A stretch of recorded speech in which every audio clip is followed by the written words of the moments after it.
Hello everyone, स्वागत है आपका हमारी इस वीडियो में। इस वीडियो में हम लोग रेशियो एंड प्रोपोर्शन को देखने वाले हैं। तो रेशियो एंड प्रोपोर्शन में जो बेसिक हमारा टर्म है रेशियो एंड प्रोपोर्शन, तो रेशियो मतलब होता है रिलेशन दैट कंपेयर क्वांटिटी और अ नंबर।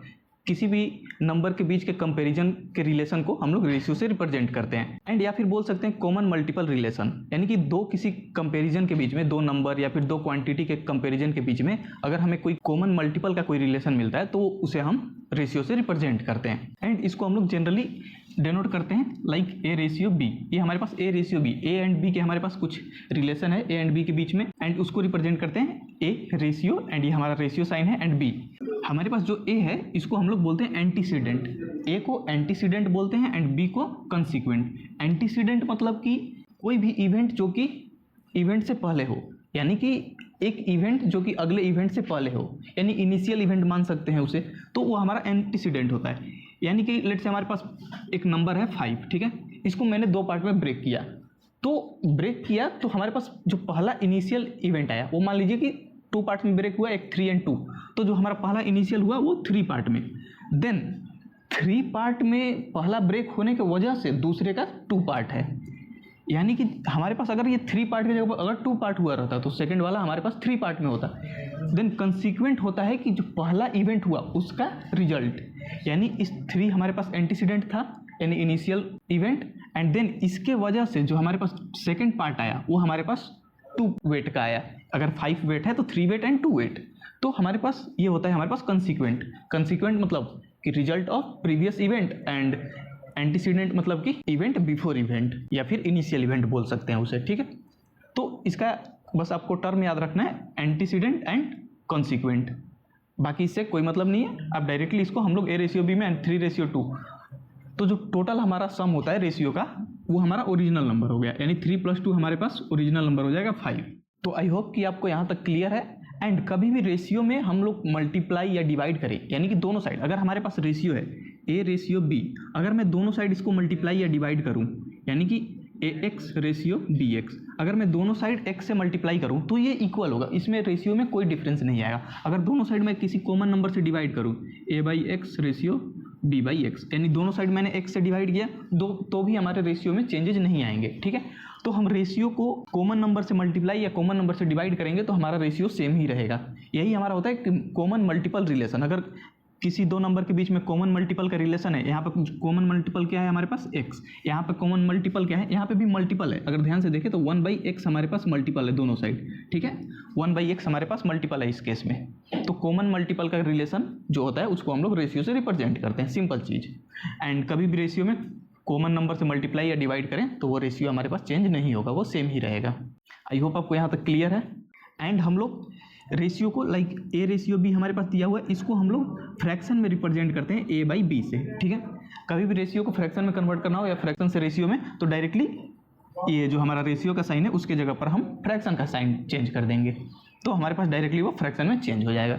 तो आई होप आपको यहाँ तक क्लियर है। एंड हम लोग नेक्स्ट प्रोपोर्शन को देखते हैं, क्योंकि रेशियो में अभी तक का बेसिक जो भी रेशियो था, बेसिक कॉन्सेप्ट बता दिया। एंड नाउ देखते हैं कि हम लोग प्रोपोर्शन में क्या होता है। तो हमारा प्रोपोर्शन का मतलब होता है द इक्वलिटी ऑफ 2 रेशियोज, यानी 2 रेशियो के बीच में इक्वलिटी। मान लीजिए हैं 2 रेशियो है, A ratio B and C ratio D. इन दोनों रेशियो के बीच में अगर इक्वालिटी आता है तो उसे हम प्रोपोर्शन बोलते हैं, यानी कि A ratio B = C ratio D. तो इस प्रोपोर्शन को रिप्रेजेंट करने के लिए हम इक्वल टू के साइन को हटाकर यहाँ पे प्रोपोर्शन का साइन लगाते हैं। प्रोपोर्शन का साइन हमारे पास रेशियो का हम लोग कॉलन लगाते हैं, ये 2 बार कॉलन यूज करते हैं हम लोग। तो ये होता है हमारे पास A ratio B proportion C ratio D, ये हमारे पास प्रोपोर्शन में चेंज हो गया। इसको हम लोग ए रेशियो बी, जैसे हम लोग ए रेशियो बी को फ्रैक्शन में कर सकते हैं a/b, तो इसको करते हैं a/b प्रोपोर्शन c/d, हम लोग इसको ऐसे लिख सकते हैं, ठीक है, ये हो जाता है। एंड इसमें होता है जो हमारे पास सेंटर टर्म है, यानी जो कि दोनों बीच में टर्म है, ये हमारे पास मीन होते हैं, मीन, एंड ये होते हैं एक्सट्रीम, ठीक है। तो जो हमारे बीच में है वो मीन टर्म और जो हमारे लास्ट में है वो एक्सट्रीम टर्म। एंड तो हम प्रोपोर्शन को लिखते हैं A ratio B proportion C ratio D. तो इसका मतलब ये नहीं होगा कि ए एंड सी हमारा इक्वल होगा, a = c ये नहीं होगा हमारे पास, ठीक है। वैसे ही b = c हम अगर ऐसे बोले तो ये गलत है, तो हम नहीं बोल सकते कि a = c and b = d, then हमारा वो इक्वल होगा। इक्वल होता है तब जब हमारे पास इसको अगर हम रिप्रेजेंट करें फ्रैक्शन में, एंड ये हमारे पास इक्वलिटी का साइन था, इक्वलिटी का साइन, एंड इसको मैं अगर क्रॉस मल्टीप्लिकेशन करूं तो ये आ जाएगा हमारे पास AD is equal to BC, ठीक है, BC। AD is equal to BC अगर देखें तो AD हमारे पास एक्सट्रीम्स है एंड BC हमारे पास मीन है। इट मीन्स कि multiplication of mean is equal to multiplication of extreme. तो यहाँ से ये कंक्लूजन निकलेगा कि हमारे पास multiplication of mean is equal to multiplication of extreme. Then हमारे पास जो हमारे ये चारों नंबर्स हैं ये हमारे पास प्रोपोर्शन में है, ठीक है, जो भी रेशियो है वो हमारे पास प्रोपोर्शन में है।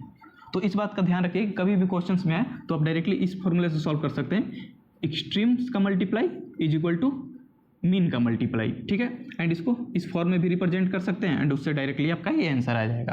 तो आई होप कि आपको ये क्लियर है। एंड हम लोग लाइक एक एग्जाम्पल लेते हैं। हमारे पास है 0.75 रेशियो x, हमारे पास प्रोपोर्शन है 5:8 का।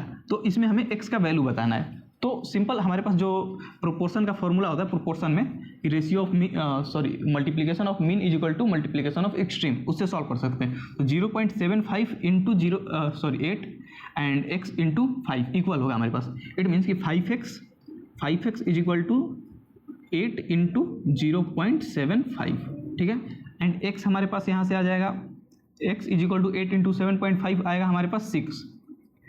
8 इंटू 0.5 हमारे पास 4 होता है एंड उसका 0.5 2, तो 4 + 2 6 एंड डिवाइड बाई 5, यहाँ से हमारा 5 आ जाएगा, तो ये आ जाएगा 1.2, ठीक है। तो x का वैल्यू आ गया हमारे पास 1.2। तो इसी तरह ऐसे क्वेश्चंस में हम लोग directly multiplication of mean is equal to multiplication of extreme का फॉर्मूला हम लोग अप्लाई करते हैं। एंड इसको रिप्रेजेंट कैसे करते हैं एक बार आप देख लीजिए। एंड हम लोग नेक्स्ट देखते हैं हमारे पास fourth proportion, third proportion and mean proportion के बारे में। तो इसमें हमारे पास 3 टॉपिक आते हैं, fourth proportion, third proportion and mean proportion. Fourth proportion में हमारे पास 4 वेरिएबल्स रहेंगे, लाइक ABCD हमारे पास है, A:B प्रोपोर्शन C:D। हम लोग ऐसे ही रिप्रेजेंट करते हैं प्रोपोर्शन को। एंड नाउ फोर्थ प्रोपोर्शन, हमारे पास यहाँ जो D टर्म है यानी फोर्थ टर्म, वो हमारे पास फोर्थ प्रोपोर्शन होता है, ठीक है। फोर्थ प्रोपोर्शन कभी भी क्वेश्चन में रहे तो हम लोग 4 वेरिएबल लेंगे ABCD, एंड जो हमारा फोर्थ वेरिएबल है वो हमारा फोर्थ प्रोपोर्शन होगा। फोर्थ प्रोपोर्शन ऑफ किसका? AB एंड C का। ABC का फोर्थ प्रोपोर्शन यानी कि ABC के बाद आने वाले जो फोर्थ नंबर होगा वो हमारे पास फोर्थ प्रोपोर्शन हो जाएगा। तो हमारे पास हो सकता है, हमारे पास दिया रहे A,B,C एंड हमारे पास जो D है उसका वैल्यू ना दिया रहे, तो हम लोग इसको कैसे फाइंड करेंगे? एंड क्वेश्चन बोल देगा कि ABC का हमें फोर्थ प्रोपोर्शन देना है, तो इसको कैसे फाइंड करेंगे? अगेन हमारे पास A इंटू हम इसको x मान लेते हैं, ठीक है। A into x is equal to B into C, extreme का multiplication is equal to mean का मल्टीप्लिकेशन, तो उससे हम लोग डायरेक्टली इसको सॉल्व कर सकते हैं। थर्ड प्रोपोर्शन में हमारे पास 3 वेरिएबल रहेंगे, ठीक है। अगेन 3 वेरिएबल हमारे पास आएंगे तो उसको लिखेंगे A:B एंड अगेन हमारे पास यहाँ पे B:C, क्योंकि हमारे पास यहाँ पे 3 वेरिएबल ही है तो जो हमारा B है वो दोनों साइड कॉमन होगा। एंड इसको सॉल्व करने के लिए यहाँ पे थर्ड प्रोपोर्शन हमारा ये C हो जाएगा, क्योंकि थर्ड प्रोपोर्शन थर्ड वेरिएबल होगा यहाँ पे। तो सिमिलर इसी की तरह अगर हमें क्वेश्चन में दिया रहा है A एंड B का थर्ड प्रोपोर्शन, क्योंकि थर्ड प्रोपोर्शन के लिए हमें 3 वेरिएबल वो क्वेश्चन में नहीं देगा, 2 वेरिएबल ही देगा, तो हमें पास A एंड B का थर्ड प्रोपोर्शन पूछेगा तो हमें A B को 2 टाइम्स कॉमनली अरेंज करना है एंड हमारे पास जो C है उसको x मान के हमें A into C is equal to B², B इंटू B² हो जाएगा।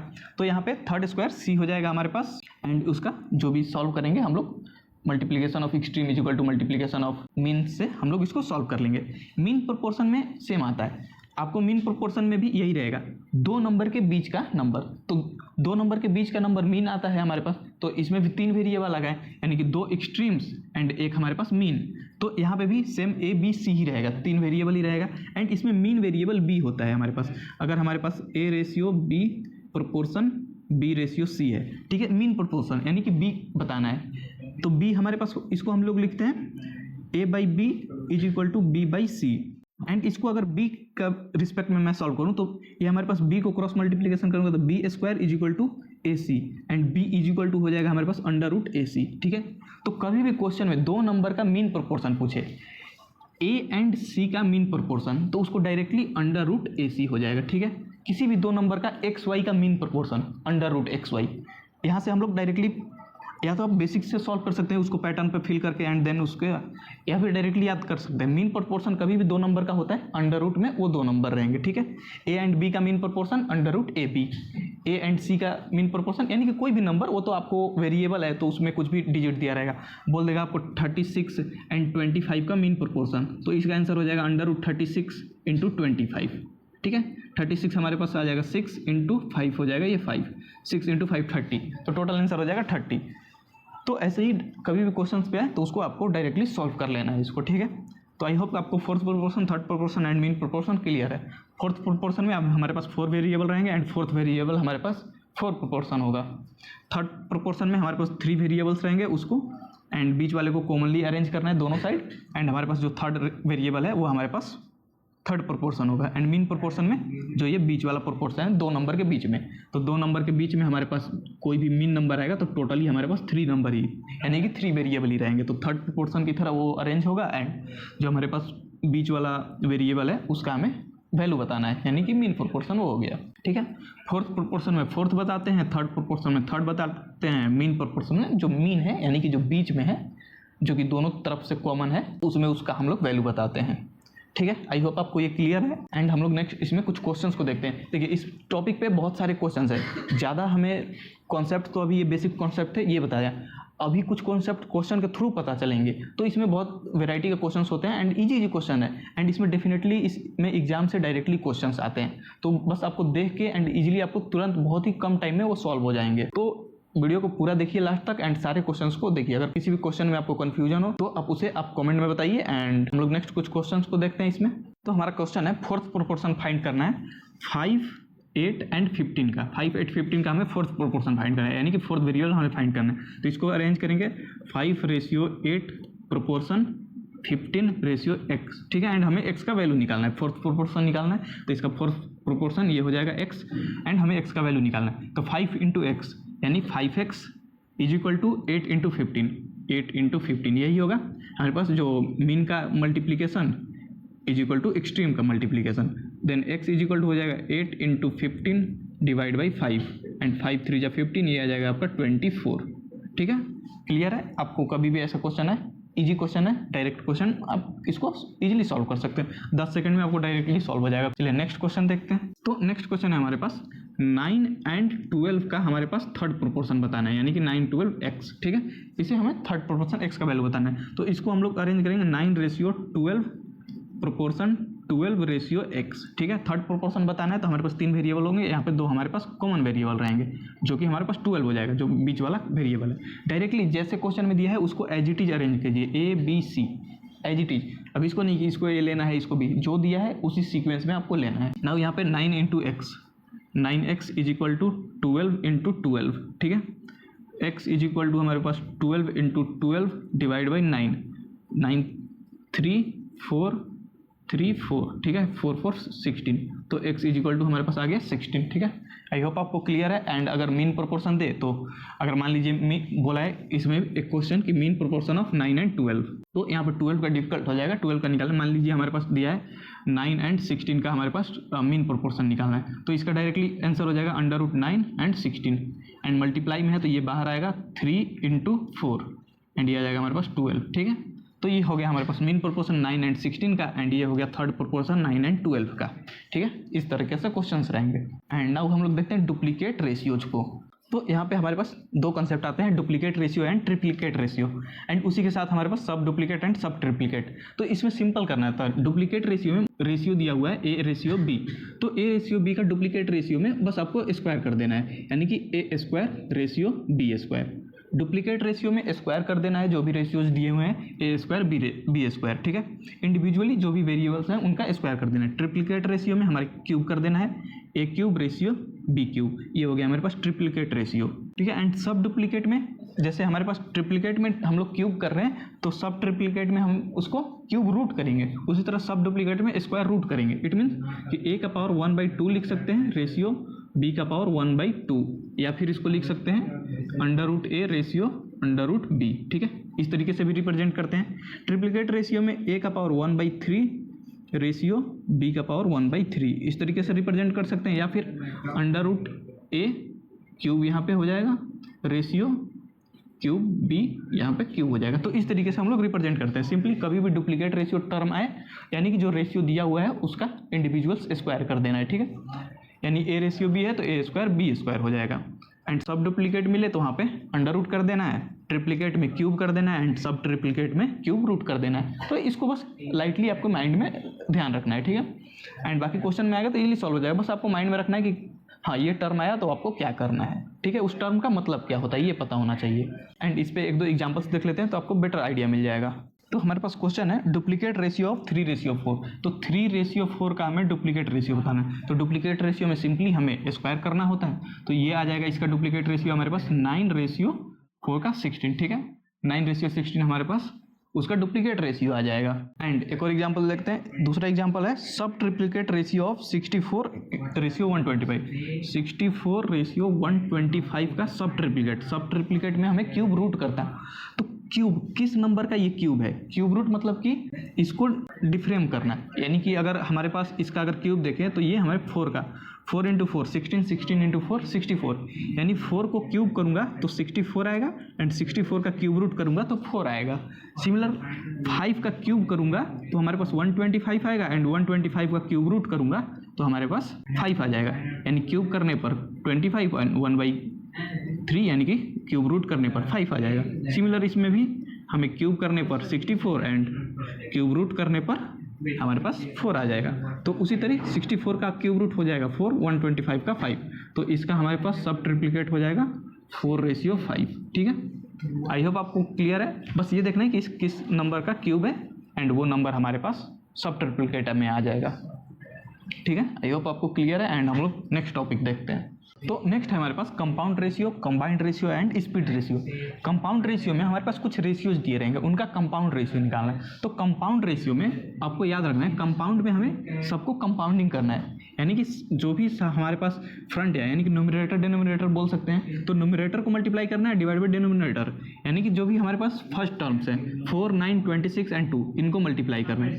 4 × 26 × 9 × 2, ठीक है, इनको मल्टीप्लाई करना है। डिवाइड ही होता है हमारे पास, न्यूमरेटर डिवाइड बाई डिनोमिनेटर लिखते हैं, तो इसमें हो जाएगा 3 × 13, 3 × 13 × 5 × 15, ठीक है, ये लिख सकते हैं। तो कंपाउंड रेशियो में ऐसे लिखते हैं। एंड इसको सॉल्व करेंगे तो हमारे पास ये 3 × 3 = 9 एंड ये 13 26 2 टाइम्स में, एंड ये 5 हमारे पास, सॉरी 5 नहीं जाएगा, ये 3 से हमारे पास 5 टाइम्स में जाएगा, ये 5 एज इट इज 5 रहेगा। तो 5 × 5 25 and 4 to 8 and 8 to 16, it means कि ये 16 डिवाइड बाई 25, इट मीन्स 16/25 आ जाएगा हमारे पास, ठीक है। तो ये कंपाउंड रेशियो इन चारों का हमारे पास 16/25 आ जाएगा। तो कभी भी कंपाउंड रेशियो निकालना हो तो जो भी रेशियोज दिए हैं उनके जो भी डिनोमिनेटर टर्म है उनको मल्टीप्लाई करके डिनोमिनेटर टर्म में लिखेंगे, एंड जो न्यूमरेटर है उनको मल्टीप्लाई करके न्यूमरेटर में लिखेंगे, ठीक है। तो ऐसे हम लोग कंपाउंड रेशियो फाइंड कर लेते हैं। नेक्स्ट आता है कंबाइंड रेशियो। कंबाइंड रेशियो में हमें रेशियोज दिए है, ए रेशियो बी हमारे पास 1/2 है, बी रेशियो सी हमारे पास 3/4 है, सी रेशियो डी हमारे पास 6/9। तो कंबाइंड यानी कि ए बी सी डी इन चारों का कंबाइंड रेशियो क्या होगा? तो कंबाइंड रेशियो फाइंड करने के लिए हम इनको डायरेक्टली लिख लेते हैं, हमें जो चाहिए A B C D, and यहाँ से ए बी हमें दिया हुआ है 1 2, ठीक है, एंड बी सी हमें दिया हुआ है 3 4, उस लाइन में नहीं उसके नीचे लिखेंगे, ठीक है, एंड सी डी हमें यहाँ दिया है 6 9, तो सी हमें 6 एंड 9, ठीक है। तो इनको हमें कैलकुलेट करना है। तो जो हमारे पास खाली है, यानी एक प्लेस यहाँ खाली है, एक प्लेस यहाँ, ये और ये हमारे पास खाली प्लेसेज हैं, तो इनको फिल करेंगे। तो इनको फिल करने के लिए इनके लेफ्ट और राइट जो नंबर है उनको एक्सटेंड कर देते हैं। तो उनको एक्सटेंड करने के लिए जैसे हमारे पास यहाँ पर 2 है तो 2 को एक्सटेंड करेंगे, यहाँ भी 2, फिर 2 हमारे पास यहाँ पर 2 एक्सटेंड हो जाएगा। इस साइड हमारे पास 4 है तो 4 यहाँ पे एक्सटेंड हो जाएगा 4। इस साइड हमारे पास 3 है उसके लेफ्ट या राइट में, तो ये 3 से एक्सटेंड हो जाएगा। इधर हमारे पास 6 है, 6 से यहाँ पे 6 आ जाएगा, एंड ये 6 है तो ये हमारे पास 6 से आ जाएगा, ठीक है। तो इस तरीके से हम लोग एक्सटेंड करते हैं। एंड कभी भी आपको लगे कि हमारे पास ऐसा इक्वेशन आ जाए like A B C and हमारे पास 1 3 1 5, ठीक है, तो यहाँ पर तो आपको 3 एक्सटेंड हो जाएगा, ठीक है। यहाँ पर क्या एक्सटेंड करेंगे, ठीक है। ऐसा अगर केस आता है तो आपको वहाँ पे थोड़ा ध्यान देना पड़ेगा कि कोई बीच वाला जो टर्म है वो कॉमन है। जैसे कि यहाँ पे ए कॉमन है, ठीक है, तो हमें यहाँ पे बीच में ए लिखना पड़ेगा, इस साइड बी लिख लीजिए, इस साइड सी लिख लीजिए। तो बी हमारे पास फर्स्ट में 3 था 1 था, ठीक है, सेकंड में 1 5, ठीक है, यहाँ पर आ गया हमारे पास। तो इसको एक्सटेंड करेंगे, यहाँ पे 1 एंड यहाँ पे 1 हो जाएगा, इस 1 से यहाँ पे एक्सटेंड हो जाएगा। नाउ ये आपका सॉल्व हो जाएगा। तो कभी भी ऐसा केस आए तो उसको आपको देखना है कि जो बीच में हमारे पास जो नंबर आ रहे हैं, यहाँ पे बीच में बी और सी आ रहे थे, तो बीच में बी और सी कभी भी आए तो वो दो कॉमन आए। कभी भी ऐसा केस में आ जाए तो आप एक बार चेक कीजिए कि कौन सा इसमें आपको मूव करके या रिप्लेस करके आपको आंसर मिल सकता है, ठीक है। तो इस कंडीशन में ऐसे आपको थोड़ा ध्यान देना पड़ेगा। ईजी है, बस आपको देखना है कि अगर कोई इसमें फंस रहा है तो हमारे पास जो कॉमन है उसको बीच में लाइए, ठीक है। उस वे में आपको करना पड़ेगा। बी आगे लिखिए, बी सी लिखिए, कोई किसी को कहीं भी लिखिए आगे पीछे, उससे मतलब नहीं है। बस जो उसके नंबर्स हैं, रिस्पेक्टेड नंबर्स उसके सामने होने चाहिए, ठीक है। तो ऐसे आपको सॉल्व हो जाएंगे। एंड नाउ यहाँ पे अगर सॉल्व करें तो ये आ जाएगा हमारे पास 6 3। तो इसको अगर मैं लिखूँ 6 × 3 × 6 × 1 रेशियो, ये हमारे पास ए का रेशियो, बी का रेशियो 2 × 3 × 6, 2 × 3 × 6 रेशियो 2 × 4 × 6, 2 × 4 × 6 रेशियो 249, ठीक है। ये मल्टीप्लाई में रहेंगे। तो इसको मैंने अभी मल्टीप्लाई में लिखा है इसको सॉल्व करने के लिए, क्योंकि रेशियो है तो रेशियो का कॉमन डिवाइजर भी हम लोग निकाल के उससे डिवाइड करेंगे तो हमारे पास वो सेम ही रेशियो आएगा। तो इन चारों को हम लोग किसी सेम नंबर से डिवाइड करेंगे। तो सेम नंबर से मेरे को 3 के मल्टीपल्स सब में दिख रहे हैं, तो यहाँ से 3 के मल्टीपल्स को मैं रिमूव कर लूँगा। 3 2 6 एंड ये 3 3 9, ठीक है। एंड नाउ 2 का मल्टीपल भी है, ठीक है। 2 2 2 एंड ये 3 6, तो ये आ जाएगा 3 रेशियो 6 रेशियो हमारे पास 4 2 8 रेशियो 4 3 12, ठीक है। ये आ जाएगा 3 6 8 12। तो हमारे पास ए बी सी डी का रेशियो आ गया 3 6 8 12, ठीक है। तो इस तरीके से हम लोग कंबाइंड रेशियो को सॉल्व करते हैं। कंबाइंड रेशियो को सॉल्व करने के लिए उनको अरेंज करना है टेबल में एंड जो भी हमारे पास मल्टीप्लाई कर देना है हॉरिजॉन्टली, ठीक है, सॉरी वर्टिकली आपको मल्टीप्लाई कर देना है सबको। तो आई होप आपको इन दोनों समझ में आ गया। नेक्स्ट आता है स्पीड रेशियो। अगर दिया हुआ है कुछ हमारे पास 4 मेंबर्स हैं ए बी सी डी, उनका स्पीड दिया हुआ है A ratio B ratio C ratio D, तो हमारे पास जो टाइम का रेशियो आएगा वो आ जाएगा हमारे पास 1/a ratio 1/b ratio 1/c ratio 1/d। क्योंकि हमारे पास जो भी स्पीड होता है, स्पीड को क्या लिखते हैं, speed is equal to distance by time. ये आता कैसे है, तो हमारे पास स्पीड होता है वो रेसिप्रोकल होता है टाइम के, यानी टाइम और स्पीड इन्वर्सली प्रोपोर्शनल होते हैं एक दूसरे के। एंड जो ये कांस्टेंट होता है हमारे पास, ये कांस्टेंट होता है हमारे पास डिस्टेंस, क्योंकि दो पॉइंट्स के बीच में हम लोग स्पीड एंड टाइम को मेजर करते हैं। तो स्पीड एंड टाइम को मेजर करने के लिए डिस्टेंस को हमें सेम रखना पड़ेगा। तो डिस्टेंस हमारे पास सेम रहेगा तो ये कांस्टेंट हमारे पास डिस्टेंस में चेंज हो जाता है, डिस्टेंस बाई टाइम, ठीक है। तो ये डिस्टेंस तो हमारा कांस्टेंट है, तो स्पीड एंड टाइम के बीच में जो रिलेशन है वो रेसिप्रोकल का है, यानी कि रिवर्स रेशियो का है। तो इसीलिए जो भी हमारा अगर स्पीड का टाइम हमारे पास speed ratio A B C D है तो हमारा उसका जो टाइम का रेशियो होगा वो रिवर्स में हो जाएगा, ठीक है। आई होप आपको इस सारा क्लियर है। एंड हम लोग नेक्स्ट देखते हैं। नेक्स्ट कुछ क्वेश्चंस है, क्वेश्चंस के थ्रू हम लोग देखते हैं। यहाँ से तो कंसेप्ट था जो वो कुछ कॉन्सेप्ट के थ्रू बता दिए। हो सकता है ये आपको क्वेश्चन पर है एंड कुछ क्वेश्चंस कराएंगे तो उसमें भी कुछ कॉन्सेप्ट देखेंगे। तो कुछ कॉन्सेप्ट क्वेश्चन के थ्रू एंड कुछ कॉन्सेप्ट ये रहे आपके, ठीक है। तो चलिए कुछ क्वेश्चंस देखते हैं जो कि डिफरेंट टाइप के क्वेश्चंस आते हैं इसमें। तो हमारे पास क्वेश्चन है, if x ratio y is equal to 5 ratio 4 and x plus y is equal to 135 then find y। हमारे पास x रेशियो y है हमारे पास 5 ratio 4 and x plus y दिया हुआ है 135। तो हमें y का वैल्यू बताना है, ठीक है। तो इसको आप दो वे में सोल्व कर सकते हैं। पहला कि आप इसको वेरिएबल में ले लें, यानी कि x is equal to 5a and y is equal to 4a, ठीक है, क्योंकि a हमारा कॉमन मल्टीपल है दोनों में, तो इसका ये वैल्यू आ जाएगा x इज इक्वल टू 5 है and y is equal to 4a। And now 5a and 4a को यहाँ पे पुट करिए, 5a plus 4a is equal to 135, ठीक है। ये हमारे a के टर्म में आ गया। एंड नाउ इसको 5 + 4 9a is equal to 135 and a is equal to 135 divide by 9, ये आ जाएगा आपका 15। एंड नाउ 15 हमें y का वैल्यू बताना है, तो y का वैल्यू 4a था, तो y इज इक्वल टू 4 × 15, ठीक है। And y is equal to आ जाएगा आपका 60। तो यहाँ से हमें मिल जाएगा y इज इक्वल टू 60। दूसरा मेथड है, आप ऐसे कर सकते हैं कि x by y is equal to 5/4, ठीक है। एंड इसको क्रॉस मल्टीप्लाई कीजिएगा तो 4x is equal to 5y and यहाँ से x is equal to 5y/4, ठीक है। x is equal to 5y/4, इसमें हम लोग x को पुट करेंगे, x के जगह पर 5y/4 एंड इसको नाउ सॉल्व करेंगे। तो ये हमारे पास 4 से यहाँ पे 5y plus 4y divide by 4 is equal to 135, ठीक है।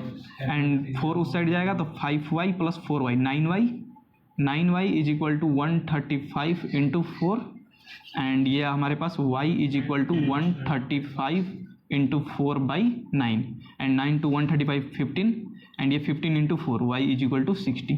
तो दोनों वे में किसी वे में अगर आप अप्रोच करेंगे तो सही आंसर आ जाएगा। ठीक है, तो आई होप आपको ये क्वेश्चन समझ में आया है एंड हम लोग नेक्स्ट क्वेश्चन को देखते हैं। तो नेक्स्ट क्वेश्चन है हमारे पास P रेशियो Q is equal to 2:3, R ratio Q is equal to 3:2, then find PQR। तो हमारे पास P रेशियो Q दिया हुआ है 2:3, ठीक है, एंड हमारे पास R रेशियो Q दिया हुआ है 3:2, ठीक है। तो यहाँ पे हम सॉल्व करेंगे तो PQR हमें फाइंड करना है। तो PR हमें दिया हुआ है 2:3, PQ 2:3 एंड नेक्स्ट है हमारे पास RQ है 3:2। वैसे भी लिख सकते हैं R की जगह पर हम 3 एंड Q की जगह पर 2, ठीक है। या फिर कभी भी ऐसे क्वेश्चन में है तो यहाँ पे देखेंगे तो हमें ये वाले क्रॉस जो चाहिए वो सेम चाहिए, जैसे PQQR ऐसे रहेंगे तो हम PQQR लिखेंगे तो Q हमारे पास कॉमन आएंगे, ठीक है। तो कॉमन करने के लिए हम QR को लिख सकते थे, RQ हमारे पास 3:2 है तो QR हमारे पास हो जाएगा 2:3 हम डायरेक्टली यहाँ पे पुट कर देते हैं, ठीक है, 2:3।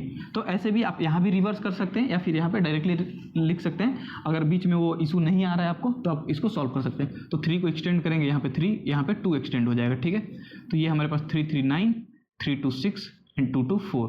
तो हमारे पास PQR का रेशियो आया 4:6:9, ठीक है। सिंपल क्वेश्चन था, डायरेक्टली आप इसको सॉल्व कर सकते हैं। आई होप आपको ये क्लियर है एंड हम लोग नेक्स्ट क्वेश्चन पे मूव करते हैं। तो नेक्स्ट क्वेश्चन है हमारा, if P ratio R is equal to 3:5 then which of the following is the possible value of P। तो ऐसा कभी भी क्वेश्चन है तो उसमें ऑप्शंस देखिए, क्योंकि P का पॉसिबल वैल्यू पूछ रहा है, यानी कभी भी 3:5 है तो हमारे पास 3 का जो वैल्यू होगा ओरिजिनल वैल्यू वो 3 का मल्टीपल में होगा, क्योंकि दोनों में कोई कॉमन मल्टीपल होगा। कॉमन मल्टीपल यानी कि 3A एंड ये होगा हमारे पास 5A। तो A का वैल्यू कुछ भी हो सकता है, 1 2 3 4 5 पॉसिबल वैल्यू की बात करें तो हमारे पास जो भी ऑप्शंस में 3 का मल्टीपल होगा वो इसका पॉसिबल वैल्यू हो जाएगा। ये P है एंड Q, तो P का पॉसिबल वैल्यू 3 के मल्टीपल में। तो इस केस में ऑप्शन देखिए, ऑप्शन जब भी ऐसा पॉसिबल वैल्यू का पूछे तो ऑप्शन देख के एंड ऑप्शन में जो भी इसके मल्टीपल में नंबर आएगा वो उसका आंसर हो जाएगा। तो आई होप आपको ये क्लियर है एंड हम लोग नेक्स्ट क्वेश्चन को देखते हैं। तो हमारे पास क्वेश्चन है, if A ratio B is equal to 2:3, B ratio C is equal to 4:5 and C ratio D is equal to 3:2, then find A ratio D। हमें A रेशियो D फाइंड करना है। तो यहाँ पे ये दिया है, इसका टेबल बनाएंगे, ठीक है, ABCD का टेबल बनाएंगे। AB हमारे पास आ जाएगा 2 3, ये CD हमारे पास 4 5 एंड ये आ जाएगा 3 2, ठीक है, ये आ जाएगा। एंड इसको नाउ एक्सटेंड करेंगे तो ये 5 आ जाएगा, ये 3 एंड ये भी 3, इसको एक्सटेंड करेंगे 3, इसको एक्सटेंड करेंगे 4, इसको एक्सटेंड करेंगे 3, ठीक है। ये हमारे पास टेबल आ गया एंड नाउ बोल रहा है A एंड D के बीच का रेशियो निकालना है। तो A एंड D इन दोनों को मल्टीप्लाई करेंगे, बाकी को छोड़ देंगे, ठीक है। A एंड D का सिर्फ रेशियो पूछ रहा है तो A एंड D को सिर्फ मल्टीप्लाई करेंगे। तो इसको मल्टीप्लाई करेंगे 2 4 3 एंड 3 5 2।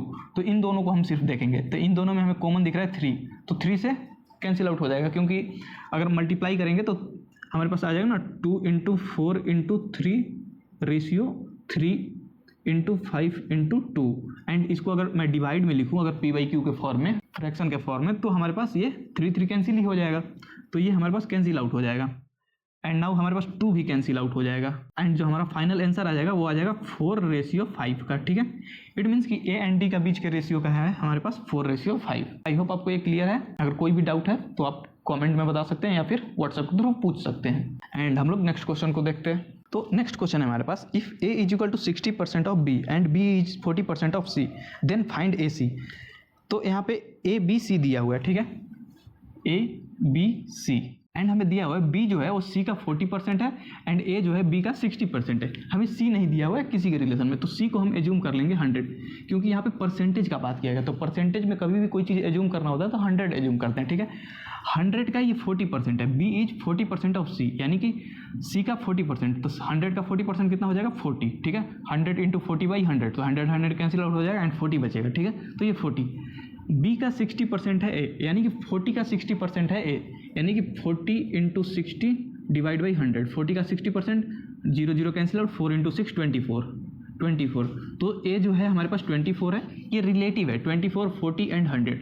तो रिलेटिव है तो हम रेशियो में भी तो रिलेटिव ही लेते हैं। इनका वही जो ओरिजिनल नंबर होगा वो किसी कॉमन मल्टीपल से मल्टीप्लाई होगा, इन तीनों का कॉमन मल्टीपल होगा जिसे मल्टीप्लाई करने पर ओरिजिनल नंबर शायद आ जाए। हो सकता है 1.5 वो ओरिजिनल नंबर हो, 2.7 हो, कुछ भी नंबर हो सकता है, कोई भी रियल नंबर डेसिमल में हो या फ्रैक्शन में, कुछ भी, तो वो कुछ भी कॉमन मल्टीपल हो सकता है, ठीक है। तो ए बी सी का हमें रेशियो है। एंड नाउ ये ए सी का रेशियो पूछ रहे हैं, यानी कि 24:100। 24 रेशियो ये कैंसिल आउट हो जाएगा 12:50, अगेन ये कैंसिल आउट हो जाएगा 6:25, ठीक है। तो हमारे पास आंसर आ जाएगा 6:25।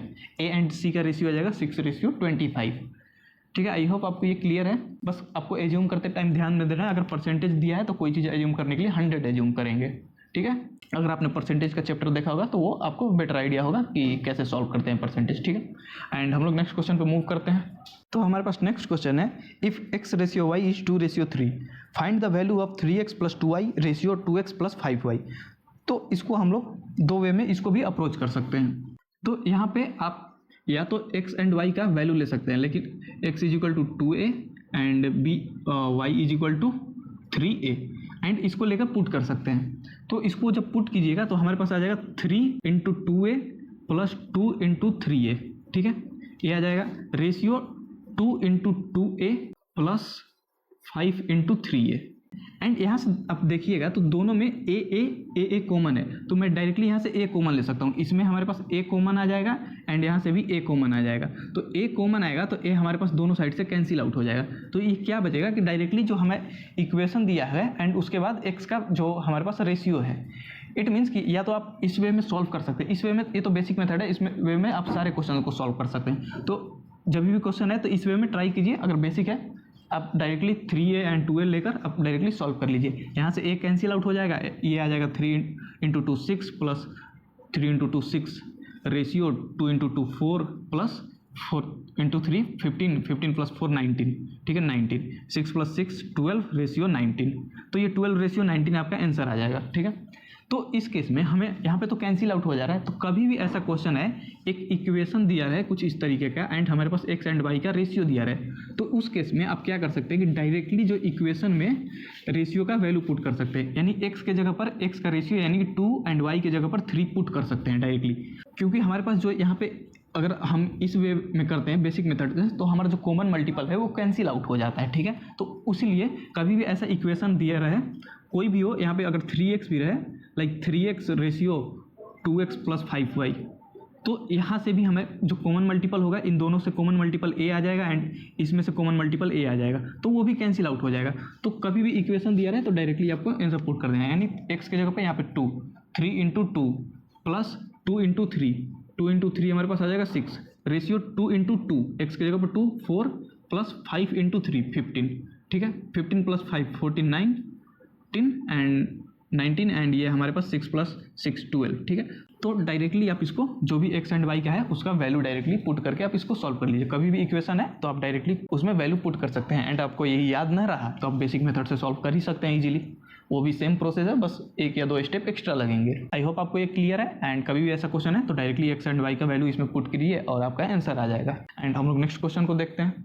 तो नेक्स्ट क्वेश्चन है हमारा, if 2a = 3b = 4c then a/b/c = तो हमारे पास दिया है 2a = 3b = 4c, ठीक है, एंड हमें a/b/c पूछ रहा है। तो इस केस में अगर हमें 2a = 3b = 4c = k लिख ले, क्योंकि हमें इसका कोई कंपेरिजन नहीं दिया हुआ है, ठीक है, तो हम इसको k लिख लेते हैं। मान लेते हैं कोई कॉमन नंबर है, क्योंकि तीनों इक्वल है तो इक्वल कोई कॉमन कांस्टेंट के इक्वल है, ठीक है। नाउ यहाँ से मैं लिख सकता हूँ 2a = k, देन a हो जाएगा हमारे पास k/2, सिमिलर हमारे पास b हो जाएगा k/3 एंड c हो जाएगा k/4 and a b c का रेशियो करेंगे तो हमारे पास आ जाएगा k/2 ratio k/3 ratio k/4, ठीक है, ये हमारे पास रेशियो आ जाएगा। एंड रेशियो में कभी भी किसी कांस्टेंट से हम लोग मल्टीप्लाई या डिवाइड करते हैं तो हमारा रेशियो सेम रहता है। तो इसमें हम k हमारे पास कांस्टेंट था तो k से डिवाइड कर देते हैं, ठीक है, k से डिवाइड करेंगे तो k हमारे पास कैंसिल आउट हो जाएगा। तो हमारे पास आ जाएगा 1/2 रेशियो 1/3 रेशियो 1/4 एंड इसको सॉल्व करने के लिए हमें एलसीएम लेना पड़ेगा। जो भी डिनोमिनेटर है उसका एलसीएम लेंगे, क्योंकि जो हमारा रेशियो होता है वो डायरेक्टली हमारे डिवाइड के इक्विवेलेंट होता है, p/q के फॉर्म में लिखते हैं। तो इसको लिख सकता हूँ मैं 1/2 / 1/3 / 1/4 तो इसको सॉल्व करेंगे तो वो हमारे जो डिवीजन का मेथड होता है उसी से सॉल्व होगा, ठीक है। तो उसमें क्या करते हैं हम लोग कि एलसीएम लेते हैं, जो भी डिनोमिनेटर है उसका एलसीएम लेते हैं। तो इसका एलसीएम आ जाएगा आपका 12 एंड नाउ 12 से इनको मल्टीप्लाई करेंगे। जो भी एलसीएम जब भी इसको रेसिप्रोकल में आ जाए, जब भी रेशियो आपका, तो उसको आपको डिनोमिनेटर का एलसीएम लेकर उससे मल्टीप्लाई करना है। तो इससे मल्टीप्लाई करेंगे तो मल्टीप्लाई करेंगे 12 से, तो ये 12 12 एंड 12, 12/2 6, रेशियो 12/3 4, रेशियो 12/4 हमारे पास 3 आ जाएगा, ठीक है। तो ये आ जाएगा। पहले क्या करना है आपको, अगर बेसिक अप्रोच है तो इसको के मान लेना है एंड के से हमारे पास ए बी सी आ जाएगा। ए बी सी को आपको रेशियो में लिखना है एंड के आपका कैंसिल आउट हो जाएगा। तो हमारे पास डिनोमिनेटर में सारे नंबर्स आ जाएंगे। तो कभी भी डिनोमिनेटर्स में सारे नंबर आ जाए तो उसको आपको एलसीएम लेना है एंड उस रेशियो को एलसीएम से मल्टीप्लाई कर देना है। तो मल्टीप्लाई करेंगे तो हमारे पास जो भी रेशियो है वो रियल नंबर यानी कि सारा न्यूमरेटर में आ जाएगा, ठीक है। डिनोमिनेटर सारा 1 हो जाएगा। तो इस वे में आप बेसिक मेथड से सॉल्व कर सकते हैं। नेक्स्ट है कि कभी भी आपको इस तरीके का दिखे लाइक 2a 3b 4c, कभी भी लाइक जो भी हमारा a b c है उसके मल्टीपल में कुछ नंबर्स हो, ठीक है। a b c है उनके मल्टीपल्स में नंबर हो, तो उसका क्या करना है कि डायरेक्ट आपको रेसिप्रोकल उसका आंसर हो जाएगा। a b c का रेशियो क्या हो जाएगा, a का रेशियो है 1/2, रेशियो 1/3, रेशियो 1/4, यानी कि जो भी नंबर्स दिए हैं उनके रेसिप्रोकल हमारा आंसर हो जाएगा। 2 का हमारे पास रेशियो आ जाएगा 1/2, 3 का 1/3 एंड 4 का 1/3। तो कभी भी इस फॉर्म में आपको दिखे एंड एबीसी का रेशियो पूछे तो डायरेक्टली जो नंबर्स दिए हैं या जो भी कोफिशिएंट्स दिए हुए हैं उन कोफिशिएंट्स का रेसिप्रोकल ले लेना है, वो आपका आंसर हो जाएगा। अगर ऑप्शन में ये ऑप्शन दिया हुआ है 1/2, 1/3, 1/4 तो यही आंसर हो जाएगा। बट अगर ऑप्शन में आपको नॉर्मली दिया है तो इसका एलसीएम लेके आपको मल्टीप्लाई करना पड़ेगा। थर्ड ऑप्शन है डायरेक्टली लास्ट, आपको याद रखना है कभी भी ऐसा आए तो जो नंबर्स दिए गए हैं उनका एलसीएम निकाल देना है। नंबर्स 2 3 4 का एलसीएम आ जाएगा हमारे पास 12 से सबको नंबर को डिवाइड कर देना है। लाइक 12/2, 12/3, 12/4, 12 को सारे नंबर से डिवाइड करें। 12/2 करेंगे तो हमारे पास 6 आ जाएगा, 12/3 करेंगे तो हमारे पास 4 आ जाएगा, 12/4 करेंगे तो 3 आ जाएगा। यानी कि C का वैल्यू 3, 4 का वैल्यू B एंड A का वैल्यू 6 एंड ये हमारे पास ABC का रेशियो आ जाएगा 6/4/3, ठीक है। इस वे में यानी तीनों वे में बेसिक से करेंगे स्टार्टिंग से। दूसरा ऑप्शन है आप डायरेक्टली कभी ये देखें तो रेसिप्रोकल उसका आंसर हो जाएगा, जो भी कोफिशिएंट है उसका रेसिप्रोकल, तो रेसिप्रोकल लेके कर सकते हैं। अगर उससे भी ज़्यादा आपको याद रख सकते हैं तो डायरेक्टली इन तीनों नंबर्स का एलसीएम निकालिए एंड एलसीएम से इन तीनों नंबर को डिवाइड कर दीजिए। जो भी नंबर्स आ रहे हैं सारे रिस्पेक्टेड में वो आपके आंसर हो जाएंगे, ठीक है। तीनों सेम चीज़ है, तीनों 3 स्टेप पर बताया, एक स्टार्टिंग से, एक मिडिल से एंड एक लास्ट वाला स्टेप याद रख सकते। तो इसको कभी भी ऐसा दिखे तो या तो बेसिक से सॉल्व कर लीजिए या फिर इन तीनों का एलसीएम निकाल कर डिवाइड करिए एंड जो नंबर आएगा वो आपका आंसर हो जाएगा, ठीक है। आई होप आपको ये क्लियर है एंड हम लोग नेक्स्ट क्वेश्चन देखते हैं। तो नेक्स्ट इसमें है कि अगर आपको ए बी सी जो है यहाँ पे नंबर के साथ दिया है, अगर A/2 ratio B/3 ratio C/4 दिया रहे, ठीक है। अभी नंबर जो साथ में मल्टीप्लिकेशन में था, अगर नंबर डिवाइड में रहे तो क्या होगा आंसर। तो नंबर अगर डिवाइड में रहे तो ये आपका डायरेक्टली 2/3/4 आंसर हो जाएगा। क्योंकि अगर आप इसको सॉल्व कीजिएगा A/2 = K, B/3 = K and आपका C/4 = K। तो C = हो जाएगा हमारे पास K4, B = हो जाएगा K3 एंड A = हो जाएगा K2 एंड K आपका कैंसिल आउट हो जाएगा रेशियो में ABC में, तो 2/3/4 आएगा, ठीक है। तो सिंपल, अगर डिवाइड में रहे तो वही आपका रेशियो बन जाएगा 2/3/4। अगर मल्टीप्लाई में नंबर्स रहे तो उनका एलसीएम लेकर एंड एलसीएम को उन नंबर से डिवाइड कर देना है। 2 से डिवाइड करेंगे, जो नंबर आएगा वो A का रेशियो हो जाएगा, सिमिलर B सिमिलर C का, ठीक है। तो इन दोनों को आपको याद रखना है। अगर मल्टीप्लाई में रहे तो कैसे सॉल्व करना है एंड अगर डिवाइड में नंबर्स रहे तो उसका जो रेशियो होगा वो सेम हो जाएगा, ठीक है। आई होप आपको ये क्लियर है। यहाँ तक जितने भी अभी तक क्वेश्चंस के मेथड देखें, छोटे छोटे क्वेश्चंस हैं बट डायरेक्टली क्वेश्चंस एग्जाम में पूछ लेते हैं। तो कभी भी ऐसे क्वेश्चंस दिखे तो आप इसको डायरेक्टली सॉल्व कर पाएंगे, आई होप। एंड हम लोग नेक्स्ट क्वेश्चंस को देखते हैं जो कि हमारे जो भी रेशियो एंड प्रोपोर्शन के फुल कॉन्सेप्ट पर रहेंगे। तो हमारे पास नेक्स्ट क्वेश्चन है, in a bag there are coins of 25 paisa, 10 paisa and 5 paisa in the ratio of 1:2:3। If there is Rs 30 in all, how many 5 paisa coins are there. तो टोटल हमारे पास 30 रुपीज़ है, ठीक है। एंड हमारे पास 1:2 में 25 पैसा, 10 पैसा एंड 5 पैसा का कॉइन्स है।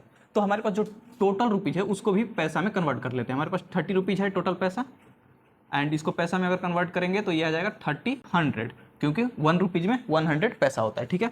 तो यहाँ पे 3000 पैसा हो जाएगा, यहाँ पे सॉरी ये 3000 पैसा आपका। तो टोटल हमारे पैसा में आ गया। तो हम इसको बोल सकते हैं कि 1 2 3 इसमें कॉमन मल्टीपल होगा हमारे पास, तो हम इसको बोल सकते हैं कि जो हमारा कॉमन मल्टीपल उसको a है, ठीक है, यानी 1a 2a एंड 3a। तो टोटल हमारे पास कितने पैसे होंगे, हमारे पास जो भी a का वैल्यू है उससे मल्टीप्लाई होगा। हमारे पास हम मान सकते हैं 1a है, ठीक है, 1a हमारे पास 25 पैसा, यानी जो टोटल 25 पैसे का सम होगा वो 1a इंटू 25 होगा। वैसे ही 10 पैसे का जो टोटल सम होगा वो 2a इंटू 10 होगा, ठीक है, एंड 3a के लिए 3a इंटू 5, क्योंकि 5 पैसे का सम है। तो ये टोटल पैसे का सम हो गया, एंड ये इक्वल टू है हमारे पास 3000 के। यही होगा हमारे पास जो टोटल 25 पैसे का सम प्लस 10 पैसे का सम प्लस 5 पैसे का सम इक्वल टू हमारा टोटल अमाउंट 3000 पैसा, ठीक है, ये हमारे पास इक्वल है। तो इसको हम लिख सकते हैं, एंड ये हमारे पास मल्टीप्लिकेशन में है एंड ये सारे हमारे पास एडिशन में है, क्योंकि इसका सम प्लस इसका सम प्लस इसका सम हमारे पास टोटल सम आ जाएगा, ठीक है। तो इनमें से हम ए को कॉमन ले सकते हैं, ए को कॉमन ले लेंगे तो यहाँ पर आ जाएगा हमारे पास 25 प्लस 20 प्लस 15, ठीक है, यही आएगा इज इक्वल टू 3000। एंड यहाँ से ए हमारा आ जाएगा, इसको डिवाइड में हम सेंड करेंगे, ठीक है, A is equal to 3000 divide by हमारे पास 25 प्लस 15 40 42 60, तो ये आ जाएगा हमारे पास 60 एंड 0 to 0 कैंसिल 6 5 30, ये आ जाएगा हमारे पास 50। सो हमारा ए इज इक्वल टू आ गया 50। इट मीन्स कि जो अभी हमारा मल्टीपल है वो 50 है। तो हमारे पास जो 5 पैसे का कॉइन है, पूछ रहा है कि 5 पैसे का कितने कॉइन्स है, तो 5 पैसे का कॉइन्स हमारे पास कितने थे, 3 रेशियो में, टोटल 3a कॉइन्स थे हमारे पास, 5 पैसे के 3a कॉइन्स थे।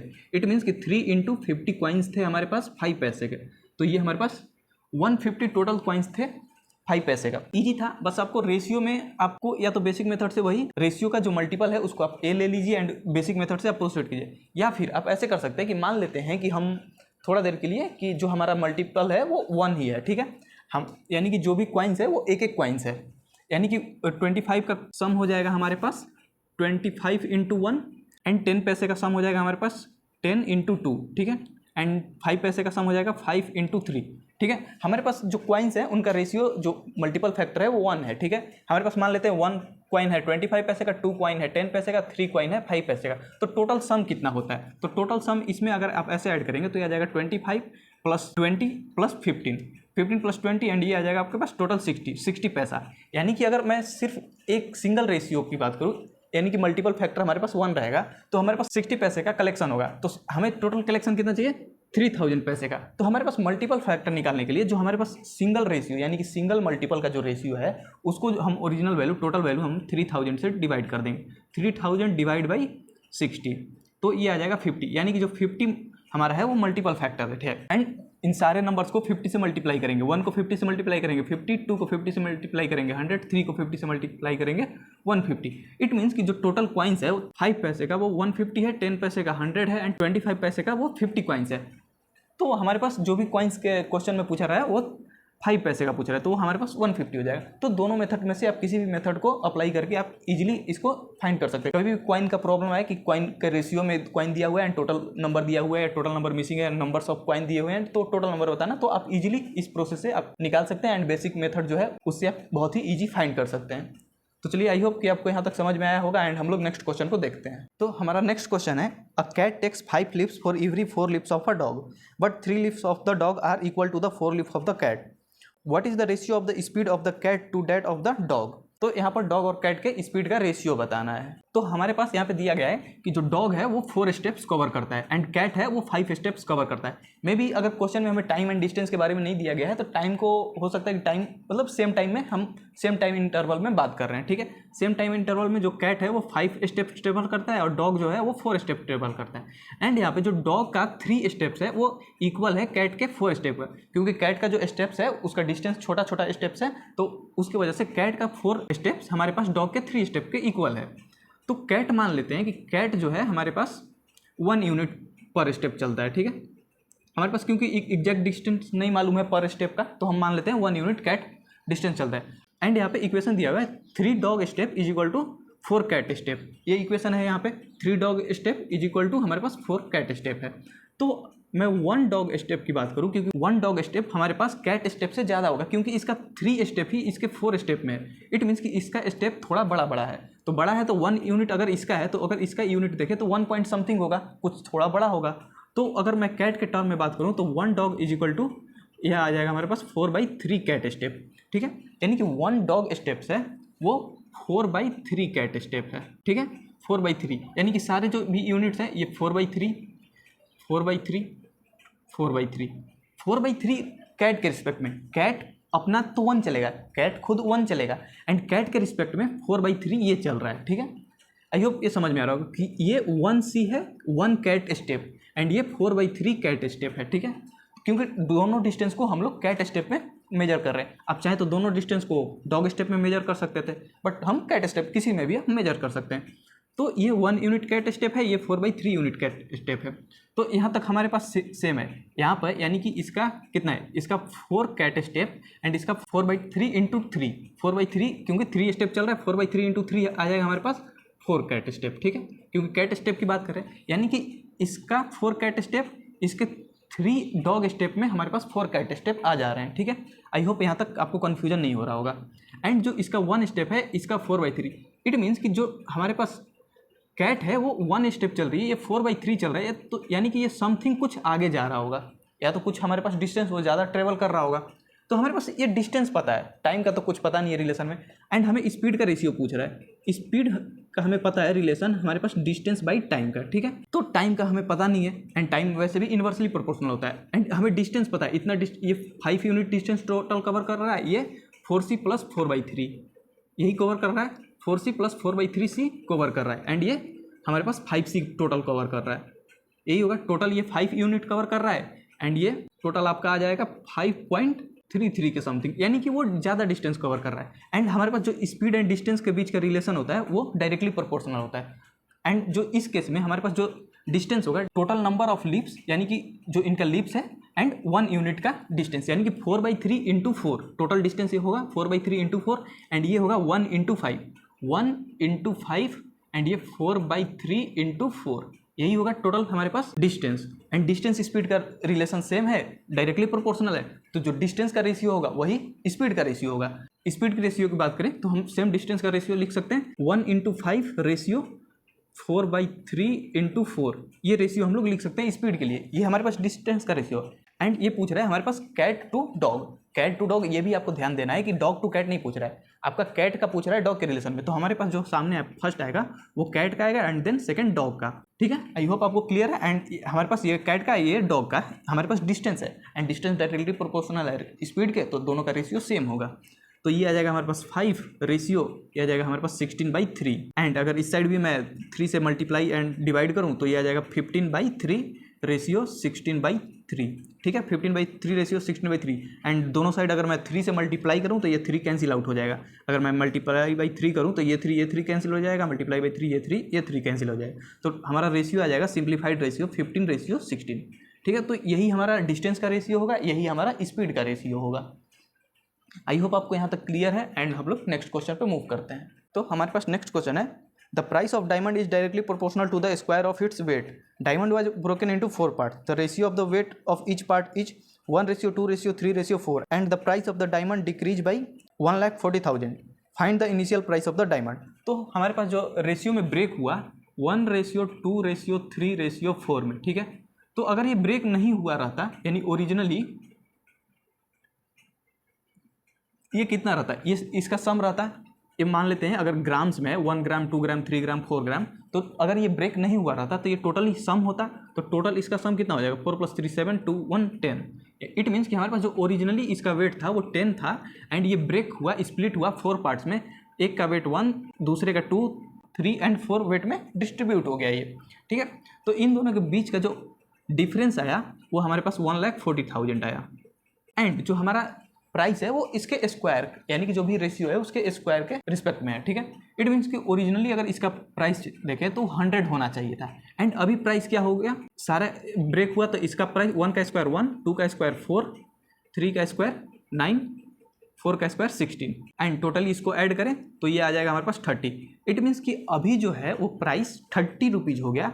मान लेते हैं अगर स्टार्टिंग में 100 रुपीज़ था तो अभी वो 30 रुपीज़ हो गया, ठीक है। बट तो चेंजेज कितने का आया, चेंजेज हमारे पास 70 का आया। ओरिजिनली अगर हमारे पास 100 था प्राइस, एंड अभी हो गया हमारे पास 30, एंड जो चेंज आया, जो हमारा लॉस हुआ वो 70 का लॉस हुआ, बट एक्चुअल में जो लॉस हुआ वो हुआ 1,40,000। इट मीन्स कि जो हमारा 70 है वो ओरिजिनली 1,40,000 है। ठीक है।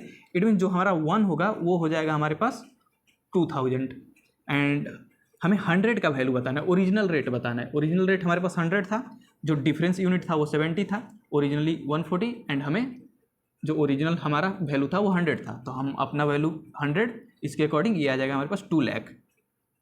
ठीक है, यानी कि इट मीन जो 100 का वैल्यू था वो 2 लाख था हमें, एंड हमें 100 का ही वैल्यू बताना था, तो जो हमारा ओरिजिनल वैल्यू हो जाएगा वो हो जाएगा हमारे पास 2 लाख। ठीक है, आई होप आपको ये क्लियर है। बेसिक हमने बस रिलेशन मेथड से इसको फाइंड किया कि जो भी इनके बीच के रिलेशन थे, हमारे पास जो हमारा डिफरेंस आ रहा था एंड जो एक्चुअल डिफरेंस था उसके अकॉर्डिंग हमने 1 यूनिट का प्राइस निकाला एंड उसके बाद जो हमारा 100 यूनिट जो हमारा ओरिजिनल प्राइस था उसका हम 100 से मल्टीप्लाई करके उसका प्राइस निकाल लेंगे ओरिजिनली। ठीक है, आई होप आपको ये क्लियर है एंड हम लोग नेक्स्ट कॉन्सेप्ट को देखते हैं। तो जो हमारा नेक्स्ट टॉपिक है वो है कि हम कभी भी इन्वेस्टमेंट करते हैं कोई भी अमाउंट, हमने SICI में देखा था कि जो भी हम अमाउंट देते हैं उस पर जो हमारा मंथली या फिर ईयरली इंटरेस्ट होता है, तो यहाँ पे अगर मैं कुछ अमाउंट को इन्वेस्ट करता हूँ, मान लीजिए 1 ईयर के लिए मैं इन्वेस्ट करता हूँ, जो मेरा इंटरेस्ट होगा यानी कि वो मेरे लिए प्रॉफिट होगा, तो उस इन्वेस्टमेंट पर मेरे को कितना प्रॉफिट होगा। अगर मैं 1 ईयर के लिए इन्वेस्ट करूंगा तो मुझे 1 यूनिट का प्रॉफिट होगा।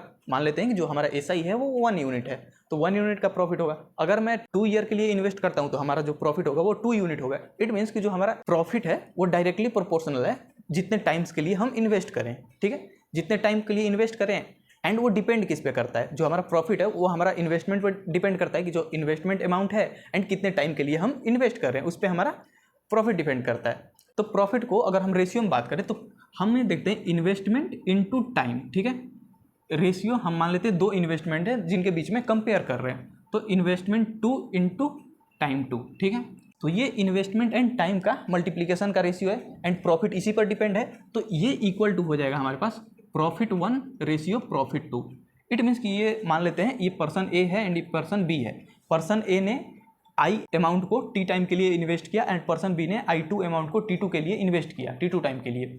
तो जो इनका प्रॉफिट का रेशियो होगा वो P1 रेशियो P2 होगा एंड ये इक्वल होगा इनके जो इन्वेस्टमेंट एंड टाइम का मल्टीपल है उसके। तो P1 को प्रॉफिट किस रेशियो में मिलेगा, जितना उसने इन्वेस्ट किया एंड जितने टाइम के लिए इन्वेस्ट किया। सिमिलर P2 के लिए उसी रेशियो में उसको प्रॉफिट मिलेगा जितने इन्वेस्टमेंट किया एंड जितने टाइम के लिए किया। तो ये चीज़ याद रखिए कि जो भी हमारा इन्वेस्टमेंट मल्टीप्लाई बाई टाइम होगा वो हमारा प्रॉफिट का रेशियो हो जाएगा डायरेक्टली, यानी कि investment into time directly proportional हो जाएगा हमारे पास प्रॉफिट के। तो चलिए कुछ क्वेश्चंस देख लेते हैं इस पे कि कैसे कैसे क्वेश्चंस आते हैं। तो हमारा क्वेश्चन है A and B started a business with Rs 20,000 and 30,000 respectively for 1 year.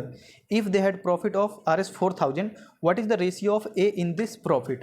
तो हमारे पास दोनों का टाइम था 1 ईयर का। ठीक है, A है B है, इनका जो इन्वेस्टमेंट का रेशियो निकालते हैं 1 ईयर के लिए है 1 इंटू 20,000 एंड ये 1 इंटू 30,000। तो इनका रेशियो क्या हो जाएगा, इसका रेशियो हो जाएगा, हम इसको कैंसिल आउट करेंगे तो ये 2:3। इट मीन्स कि 2:3 में इनका प्रॉफिट डिवाइड होगा एंड टोटल प्रॉफिट कितना है हमारे पास 4,000। ठीक है, टोटल प्रॉफिट 4,000 है। इट मीन्स कि 4,000 को भी हमें 2:3 में डिवाइड करना पड़ेगा क्योंकि प्रॉफिट का रेशियो 2:3 है। तो 2:3 अगर इनको ऐड करें तो ये आ जाएगा 5 एंड टोटल। इट मीन्स कि जो टोटल प्रॉफिट है यहाँ से हमें 5 यूनिट मिल रहा है, 2 यूनिट इसको मिलेगा एंड 3 यूनिट इसको मिलेगा, तो टोटल हमारे पास 5 यूनिट एंड टोटल कितना है 4,000। तो जो हमारा 5 यूनिट है वो 4,000 के इक्वल है, तो 1 यूनिट हो जाएगा वो हो जाएगा हमारे पास 800 के इक्वल। ठीक है, यहाँ पे क्लियर है। 5 को मैं दोनों साइड 5 से डिवाइड करूंगा तो इस साइड 1 एंड इस साइड 800 आ जाएगा। एंड हमारे पास 2 पार्ट में डिवाइड करना है, तो 2 के लिए हो जाएगा हमारे पास 1600, 1 के लिए 800, तो 2 के लिए हमारे पास 1600, 3 के लिए हमारे पास 2400। ठीक है, इट मीन्स कि इसका जो प्रॉफिट है ये है 2400 एंड इसका जो प्रॉफिट है वो है हमारे पास 1600 एंड जो टोटल प्रॉफिट होगा 1600 प्लस 2400 दोनों का प्रॉफिट ऐड हो जाएगा तो ये आ जाएगा हमारे पास 4,000। ठीक है, यहाँ तक वेरीफाई भी कर सकते हैं कि जो इनका सम होगा वो 4,000 होगा एंड जो इनका देख सकते हैं कि जो हमारा 1 यूनिट का प्राइस है वो 800 है। अगर 1 यूनिट का प्रॉफिट तो 2 यूनिट इसको मिल रहा है तो 1600 मिलेगा, 3 यूनिट इसको मिल रहा है तो 24 यूनिट मिलेगा। आई होप आपको यहाँ तक क्लियर है एंड हम लोग नेक्स्ट क्वेश्चन को देखते हैं। तो नेक्स्ट क्वेश्चन है हमारा, Abu and Salim started a partnership business investing some amount of money in the ratio of 4:6। Shakeel joined them after 6 months with an amount equal to that of Salim. In what proportion should the profit at the end of the 1 year be distributed among Abu, Salim and Shakil? तो हमारे पास अबू था, सलीम था and Shakeel था। ठीक है। And Abu and Salim ने हमारे पास 4:6 में इन्वेस्ट किया था and Shakeel after 6 month join किया, सेम अमाउंट शकील के, इट मीन्स कि इसका भी अमाउंट 6 ही था, ठीक है, 6 यूनिट इसका अमाउंट था मान लेते हैं। एंड जो इनका टाइम पीरियड था, इन्होंने 1 ईयर के लिए अप्लाई किया था एंड ये 6 मंथ बाद ज्वाइन किया था, तो 1 ईयर में से 6 मंथ बाद ज्वाइन करेगा। अगर ये टोटल 1 ईयर है तो ये यहाँ पे ज्वाइन करेगा, यहाँ से यहाँ तक चलेगा, तो ये 6 मंथ के लिए ही रहेगा, तो ये 0.5 ईयर लिख सकता हूँ मैं। आइधर आप अगर मंथ में कैलकुलेट करें, मंथ में करें तो इसको आप 12 ले लें एंड इसको आप 6 ले लें, ठीक है। आप आइधर कोई सेम यूनिट रखिए, आइधर मंथ में सबको या फिर सबको ईयर में, किसी में भी रखिए, या फिर अगर चाहें तो आप डेज में रखिए।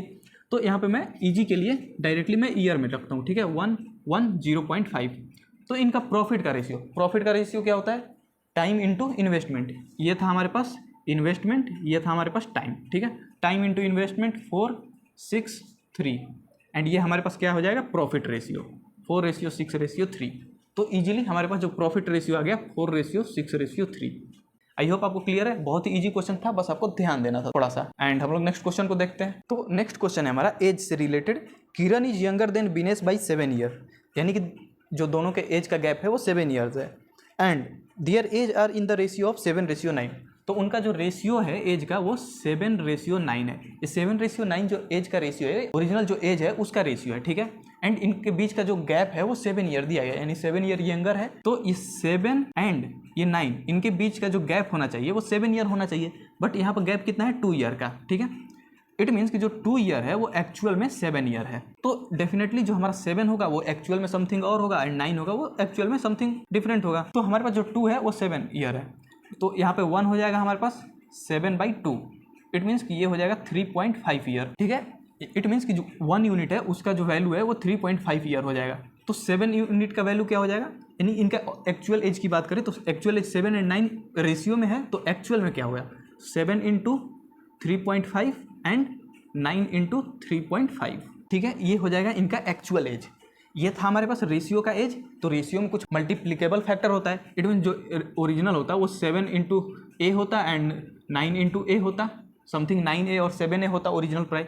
तो हमें वो जो मल्टीप्लिकेशन फैक्टर था वो फाइंड करना था, तो इनके बीच का जो गैप था उसके थ्रू हमने फाइंड किया, जैसे कि हमने डायमंड वाले क्वेश्चन में फाइंड किया था कि जो भी गैप था उसके अकॉर्डिंग। तो गैप यहाँ पे 2 था, बट एक्चुअल गैप यहाँ पे दिया था कि ये जो है वो 7 ईयर यंगर है। इट मीन्स कि इससे 7 ईयर लेस है, बट ओरिजिनली में इससे 2 ईयर लेस था रेशियो में। तो जो हमारा एक्चुअल वैल्यू था वो 1 यूनिट का वो 3.5 था। तो जो हमारा 7 एंड 9 का ओरिजिनल वैल्यू आ जाएगा वो 7 × 3.5 एंड 9 × 3.5। एंड ये किरण का एज पूछ रहा है, किरण कितना ईयर का है, ठीक है। तो किरण का एज हो जाएगा 7 × 3.5, तो ये आ जाएगा आपका 24.5, ठीक है, 24.5 ईयर। एक बार इसको आप वेरीफाई कर लीजिए 7 × 3.5 को, एंड जो भी ईयर आता है वो हमारे किरण का एज हो जाएगा, किरण का जो भी ओरिजिनल एज हो जाएगा, ठीक है। आई होप आपको ये क्लियर है। एंड जो भी बेसिक क्वेश्चन थे एंड अच्छे लेवल के टाइप्स ऑफ क्वेश्चन थे वो इसमें कवर हो गया। एंड जो भी और भी कुछ क्वेश्चंस बचे हैं जो कि हार्ड क्वेश्चंस या फिर टिपिकल क्वेश्चंस है, ट्रिकी क्वेश्चन, उनको हम अगले वीडियो में देखेंगे। एंड इस वीडियो में इतना ही था। जो भी हमारे पास एज प्रॉब्लम्स है, इन्वेस्टमेंट प्रॉब्लम्स हैं एंड जो भी बेसिक रेशियो मेथड्स हैं वो सारे मेथड्स कवर हो गए, आपके सारे कॉन्सेप्ट कवर हो गए। एंड कुछ क्वेश्चंस हैं उनको हम लोग नेक्स्ट वीडियो में देख लेंगे। एंड यहाँ तक कि आपके बेसिक कंप्लीट हो गए। एंड जो भी क्वेश्चंस हैं आप सारे इन बेसिक मेथड से आप इसको कवर कर सकते हैं, सॉल्व कर सकते हैं, ठीक है। आई होप आपको सारे क्वेश्चन समझ में आए होंगे। अगर कोई भी डाउट है तो आप डायरेक्टली पूछ सकते हैं। एंड हम लोग मिलते हैं नेक्स्ट वीडियो में।